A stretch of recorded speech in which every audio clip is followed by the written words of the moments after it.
अस्सलाम वालेकुम जी, सब देखने और सुनने वालों को बिस्पाल की तरफ से खुशामदीद। आज एक इन्फॉर्मेटिव वीडियो आपके साथ शेयर करने जा रहा हूँ। जो लोग यहाँ पर आके इन्वेस्ट करना चाहते हैं, रहते हैं, उन सब के लिए बड़ी इन्फॉर्मेटिव वीडियो है।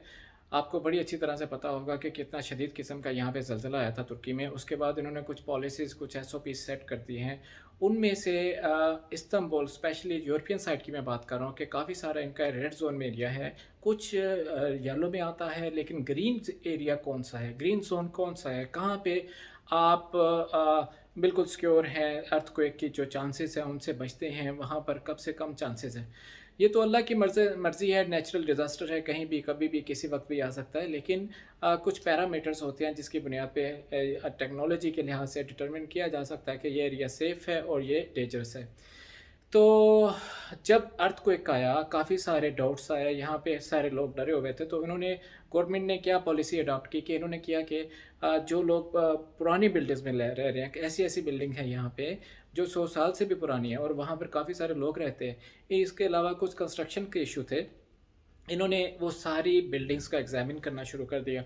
जो-जो बिल्डिंग को जो-जो प्रॉब्लम है उस हवाले से उन्होंने टाइम सेट कर दिया कि ये डेंजरस है, ये जल्दी डिमॉलिश होगी, ये लेट होगी। कुछ लोगों को टाइम दे दिया, कुछ लोगों को इन्होंने 1 साल का, किसी को 6 महीने का, इस तरह से टाइम दे के वो डिमॉलिश करना शुरू कर दिया। तो अभी ये इस पे काम हो रहा है। इसके साथ-साथ इन्होंने ये किया कि अपनी जो इनकी टेक्नोलॉजी थी कंस्ट्रक्शन की, इससे बेहतर टेक्नोलॉजी जापान यूज़ कर रहा था। तो इन्होंने उनके साथ कोलैबोरेशन किया, उनके जो टीम थी उन लोगों को यहाँ पे इनवाइट किया और उनकी टेक्नोलॉजी लेके अब उसके उसके उनके तावन से कंस्ट्रक्शन करनी शुरू कर दिया था कि अपने सिटी को, अपने लोगों को हर लिहाज से वो जितना कर सकता है इंसान, उसकी ताकत के मुताबिक सेफ एंड सिक्योर कर सके। दोबारा बात करते हैं मेन टॉपिक पे कि ग्रीन जोन कौन सा है।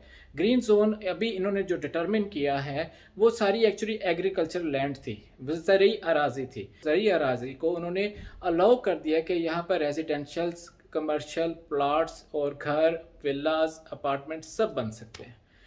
तो ये एक ऐसी अपॉर्चुनिटी है कि जहाँ पर आप सिक्योर भी हैं, आपका इन्वेस्टमेंट जो यहाँ पर कहा जा रहा है कि वो 100% हो जाएगा विद इन ए ईयर। अगर आप आज घर ले रहे हैं $1 लाख का, तो वो जो यहाँ पर एज्यूम किया जा रहा है या जहाँ पर जो मार्केट की आवाज़ है, वो विद इन ईयर आपका 200 तक पहुँच सकता है। ये बहुत अच्छी ऑप्शन है। और इसके अलावा साथ साथ आपको ये बता दूँ, अरनोद कोई दो हैं। एक अरनोद कोई मोहल्ला है जो बशके ताश में है, जो सिटी के अंदर है। एक अरनोद कोई डिस्ट्रिक्ट है। जो डिस्ट्रिक्ट है मैं उसकी बात कर रहा हूँ, ये यहाँ लोकेटेड कहाँ है, जो नया इस्तांबुल का एयरपोर्ट बना है उसके बिल्कुल साथ है। और नया इस्तांबुल का जो एयरपोर्ट बना है ये दुनिया का तीसरा बड़ा एयरपोर्ट है।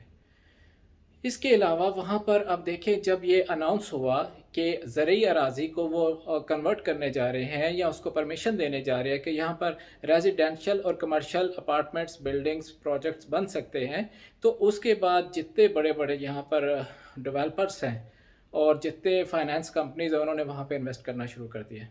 उसमें आप देखें, इमार की बहुत बड़ी कंपनी है, उन्होंने वहाँ पर काफ़ी सारे इन्वेस्ट करना शुरू कर दिया है। इश बैंक है, यहाँ का गवर्नमेंट का बैंक है, उसने काफ़ी सारी इन्वेस्ट कर दी है। बाबा जान है, इस तरह के और काफ़ी सारी कंपनीज़ ऐसी हैं जिन्होंने यहाँ पे इन्वेस्ट करना शुरू कर दिया है। और इसके साथ कुछ और ऐसे पॉइंट्स हैं जो बड़े इंपॉर्टेंट है। आप उसको ज्योग्राफिकली देखें तो वहाँ पर आप देखें, अरनोद कोई पोर्ट है उसके साथ लगती है, एयरपोर्ट बिल्कुल साथ है, 7 to 10 मिनट्स आप कह लें ड्राइव है।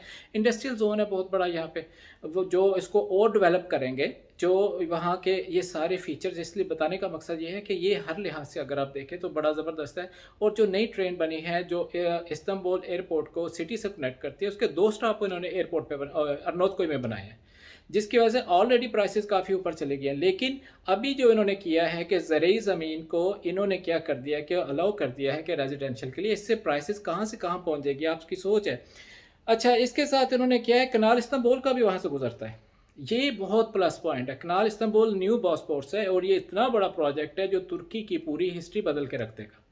और आपको ये भी पता होगा कि जो अभी रिसेंट करंट पासपोर्ट्स है, 2023 तक तो उनके ऊपर वो मुआहदे की वजह से उस पर पैसे नहीं ले लेते थे, बहुत थोड़े पैसे। अब इन्होंने क्या कर दिया है, $5 पर टन इन्होंने चार्ज करना शुरू कर दिया। जो भी वहाँ से शिप गुजरते हैं, जहाज़ गुजरते हैं, उसके ऊपर इन्होंने अपना चार्ज शुरू कर दिया। ये इनका बड़ा अच्छा एक रेवेन्यू जनरेट होगा वहाँ पर।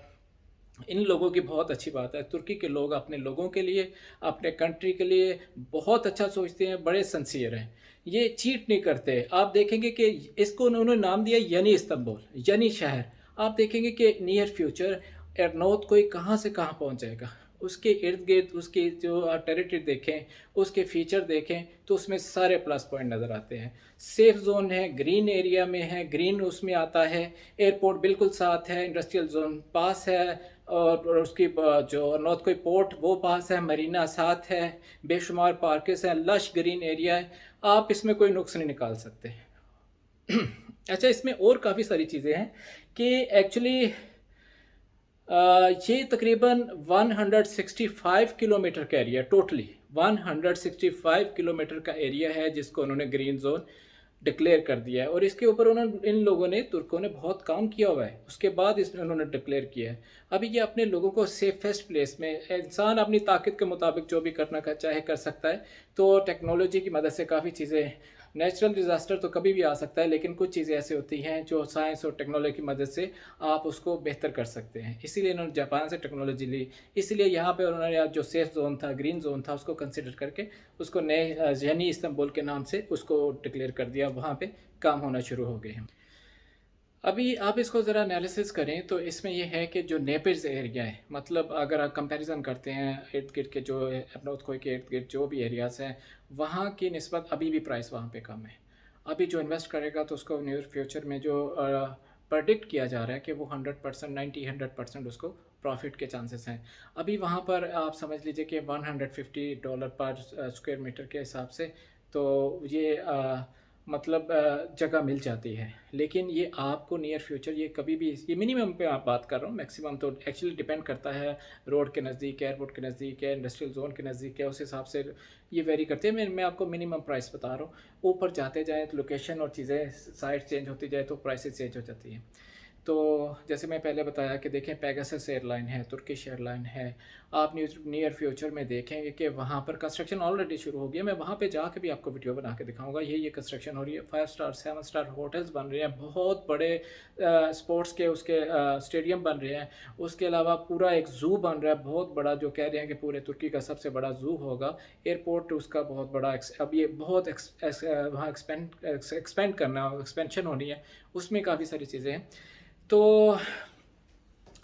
इंशाल्लाह मैं आपको एयर नॉर्थ कोई का एक व्यू भी दूंगा, दिखाऊंगा भी। वहाँ पर ऑलरेडी बेशुमार लोग रह रहे हैं, लेकिन इन्होंने जो ऐड ऑन किया है, जो ज़रूरी अराजी को इन्होंने अलाउ कर दिया है, तो इसकी वजह से बेस्ट अपॉर्चुनिटी है फॉर इन्वेस्टर्स। जो लोग यहाँ पर आकर, चाहे वो, अच्छा ये एलिजिबल है सिटीज़नशिप के लिए।